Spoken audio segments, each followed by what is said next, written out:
Good evening, Bumblebee viewers. I'm Alexa, the resident emo girl, and I'm glad to be hanging out with y'all again today. As we get into this, I'm reminded of the age-old adage that a picture is worth 1,000 words. And my goodness, the photos I found today are definitely something. I'd say they range from, I don't know that, to neat, to that makes me sick, and nightmare worthy, but I'd love to know everyone else's scales of ranking down in the comments. There's just something about chilling history that has always captivated my brain, and I love that I get to share the information that's rattling around in there with all of you. Oh, before I sidetrack myself, welcome to the top 10 historical photos with chilling backstories. In 10th place, we have the criminal George Washington. The George Washington, whose gravestone is pictured, was not the first US president, but the first prisoner executed via electric chair in Texas. On February 8th of 1924, Texas executed a total of 5 inmates using its brand new electric chair, which remains a state record for the highest number of executions in a single day. In 1923, Levi Todd, who lived in the same area, made himself a new gambling table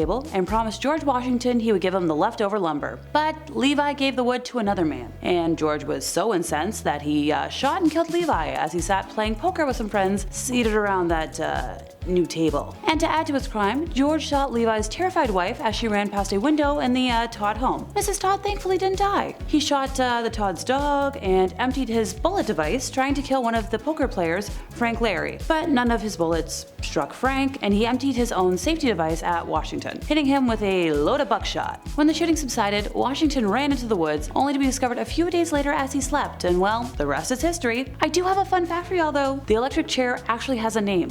Old Sparky, and it is currently on public display as part of a replica death chamber at the Texas Prison Museum in Huntsville, Texas, along with tubing and straps used in Texas's first execution by lethal injection. Cool, I might go visit that museum now. In 9th place, we have Victorian death photographs. Photographs of loved ones taken after they died may seem kind of morbid by today's standards, but in Victorian England, they were a way of commemorating the dead and blunting the sharpness of grief. Remember, unless you were rich enough to have a painting commissioned, there really wasn't a way to preserve visual proof that someone existed, and how they looked for future generations. In images that are both unsettling and strangely poignant, families pose with the dead, and consumptive young ladies elegantly recline, the disease not only taking their life, but increasing their beauty. Victorian life was suffused with death. Epidemics such as diphtheria, typhus, and cholera scarred the country, and from 1861 onwards, the bereaved queen made mourning fashionable. Trinkets of memento mori, meaning remember you must die, took several different forms and existed long before Victorian times. Long exposures when taking photographs meant the dead were often seen more sharply than the slightly blurred living because of their,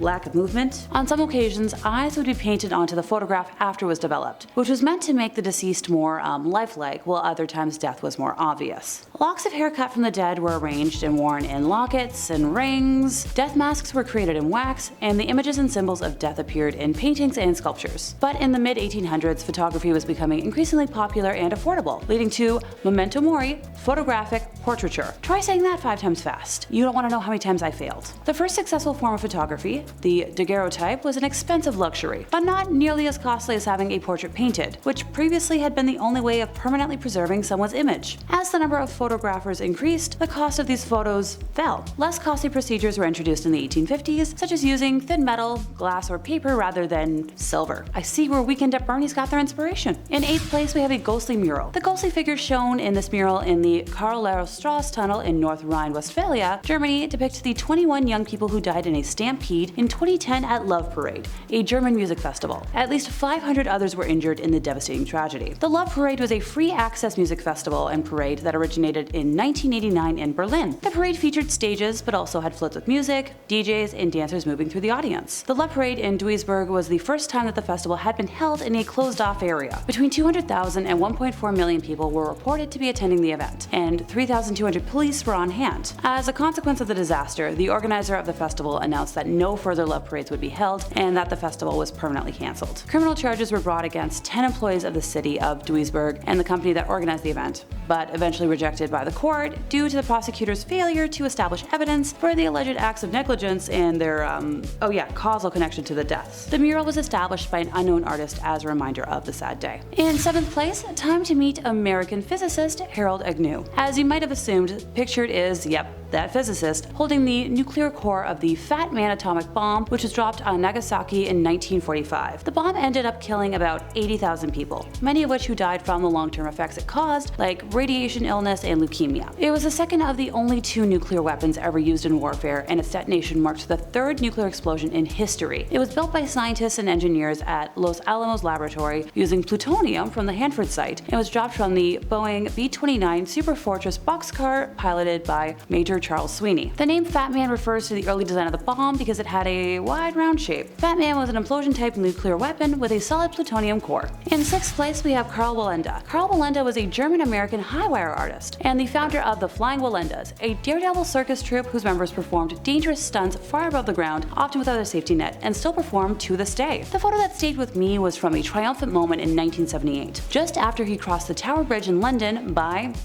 tightrope. Later that year, at the age of 73, Karl attempted a walk between the 2 towers of the 10-story Condado Plaza Hotel in San Juan, Puerto Rico, on a wire stretched 121 feet above the pavement. As a result of high winds and an improperly secured wire, he lost his balance and fell during the attempt, and it was caught entirely on camera. Speaking of the Flying Wallenda troupe, as I mentioned before, they still perform to this day, with Karl's great-grandson Nick Wallenda breaking world records and performing feats that make my stomach turn. In 5th place, we have the Challenger explosion. On January 28th of 1986, the Space Shuttle Challenger broke apart 73 seconds into its flight, killing all 7 crew members aboard. The spacecraft disintegrated 46,000 feet above the Atlantic Ocean, off the coast of Cape Canaveral, Florida, at 11:39 a.m., and it was the first fatal accident involving an American spacecraft while in flight. The mission, designated STS-51L, was the 10th flight for the orbiter and the 25th flight of the Space Shuttle fleet. The crew was scheduled to deploy a communication satellite and study Halley's Comet while they were in orbit, in addition to taking school teacher Christina McAuliffe into space. The latter resulted in a higher than usual media interest and coverage of the mission. The launch and subsequent disaster were seen live in many schools across the United States. The cause of the disaster was the failure of the primary and secondary redundant O-ring seals in a joint in the shuttle's right solid rocket booster. The record low temperatures the morning of the launch had stiffened the rubber O-rings, reducing their ability to seal the joints. Shortly after liftoff, the seals were breached, and hot pressurized gas from within the SRB leaked through the joint and burned through the aft attachment strut, connecting it to the external propellant tank, ET for short, then into the tank itself. The collapse of the ET's internal structures and the rotation of the SRB that followed threw the shuttle stack, traveling at a speed of Mach 192, into a direction which allowed aerodynamic forces to tear the orbiter apart. Both SRBs detached from the now destroyed ET and continued to fly uncontrolled until the range safety officer destroyed them. The crew compartment, human remains, and many other fragments from the shuttle were recovered from the ocean floor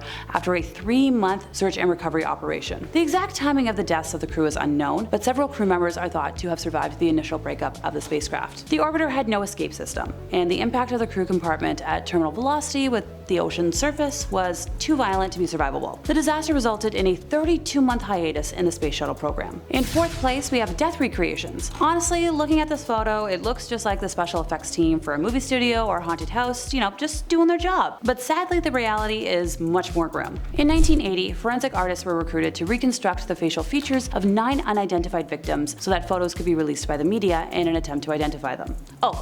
Pardon me, I got a little ahead of myself. The victims belonged to one John Wayne Gacy, otherwise known as the Killer Clown of Cook County, Illinois between 1972 to 1978. He killed over 33 individuals during his reign of terror inside of his ranch-style house in Norwood Park Township. I could go into details about how he committed his crimes, but I don't feel like scarring anyone today. All you need to know is that he gave magic tricks a very bad name. In 3rd place, we have the room where the Romanov family were killed. The Russian Imperial Romanov family were shot and bayoneted to death by the Bolshevik revolutionaries under Yakov Yurovsky on the orders of the Ural Regional Soviet in Yekaterinburg on the night of the 16th to 17th of July 1918. Also killed that night were members of the imperial entourage who had accompanied them: court physician Eugene Butkin, lady-in-waiting Anna Demidova, footman Alexei Trupp, and head cook Ivan Kharitonov. The bodies were taken to the Koptyaki forest, where they were stripped, buried, and with grenades to prevent identification. In 2nd place, we have camp staff taking a day off. Now, to the unknown eye, this is a very innocent picture, and you might be asking why it's so high up on this list. I'm gonna ask y'all to pay close attention to the uniforms that people are wearing. Still not making sense? This photo is of Auschwitz staff enjoying pleasant days off. They look like camp counselors, but their job is,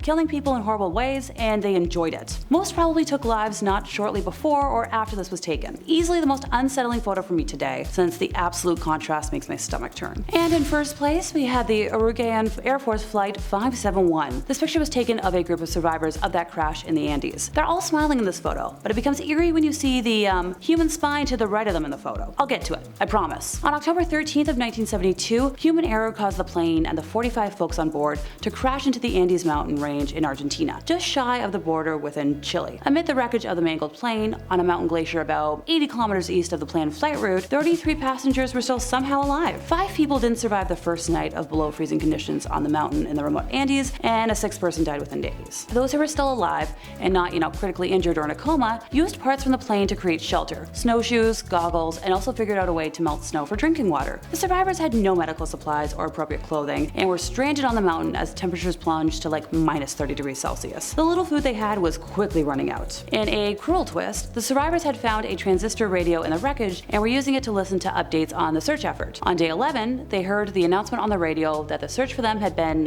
called off. Starvation soon set in. They had 8 bars of chocolate, a tin of mussels, 3 jars of jam, some nuts and dried fruit, and some lollies and a bottle of wine. That's all they had to eat, and that was gone within a week. Desperate, the survivors ate cotton and leather from the plane seats. Okay, alrighty, time to talk about that spine. So eventually, as the bodies of the frozen dead laid around them, the survivors were forced to consider their only chance for survival. All the passengers were Catholic and held deep moral concerns about eating their relatives, teammates, and friends from school, but as a group reluctantly decided eating the bodies of the already dead was their only chance of making it off the mountain alive. They also mutually agreed that if any of them died, the others could eat them for sustenance. Eventually, on December 22nd, which was 72 days after the plane crash, search crews finally recovered the 16 remaining survivors. And on that stomach-turning note, that brings us to the end of our time together once again. I cannot wait to read the rankings that you folks thought of in the comments, but also make sure to let me know if I missed a photo you would consider more chilling. Personally, I know I'm going to struggle falling asleep tonight. As always, don't forget to like, subscribe, and hit the bell for more, and I'll see y'all next time I buzz in over here at Bumblebee.